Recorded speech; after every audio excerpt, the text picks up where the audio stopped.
சொல்லுவோம்ல, பசு தோலை போத்திக்கிட்டு வர புலின்னு. இது புலி கூட இல்ல, ஆட்டு தோலை போத்திக்கிட்டு நரி வந்தா என்ன, அந்த கதையாக இவங்க மகளிர் மசோதாங்கிற போர்வையை போத்திக்கிட்டு முகமூடிய போட்டுக்கிட்டு உண்மையிலே எதை கொண்டு வராங்க? தொகுதி மறுசீரமைப்பு.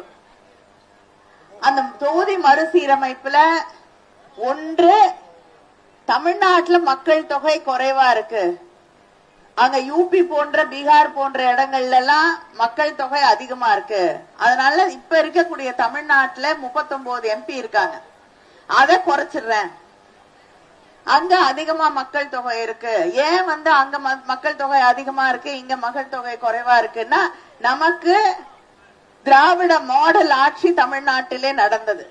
தென்னிந்திய மாநிலங்களிலே மக்கள் இங்க நடந்த ஆட்சி எல்லாமே என்ன சொன்னாங்கன்னா, மக்களுக்கு நல்ல எதிர்காலம் இருக்க வேண்டும் என்பதற்காக நல்லாட்சி நடத்திய காரணத்தால மக்கள் தொகை குறைந்தது. அவங்க அதை பத்தி எல்லாம் கவலைப்படல. ஒவ்வொரு வீட்லயும் 8 குழந்தை 10 குழந்தை 6 குழந்தை அப்படின்னு பெற்றதுனால பிள்ளைகளை படிக்க வைக்க முடியவில்லை, நல்ல எதிர்காலத்தை உருவாக்கி தர முடியவில்லை. அதை பத்தி எல்லாம் அந்த அரசாங்கம் எல்லாம் கவலைப்படல. நாம் கவலைப்பட்டோம். மக்கள் தொகை குறைந்திருக்கிறது.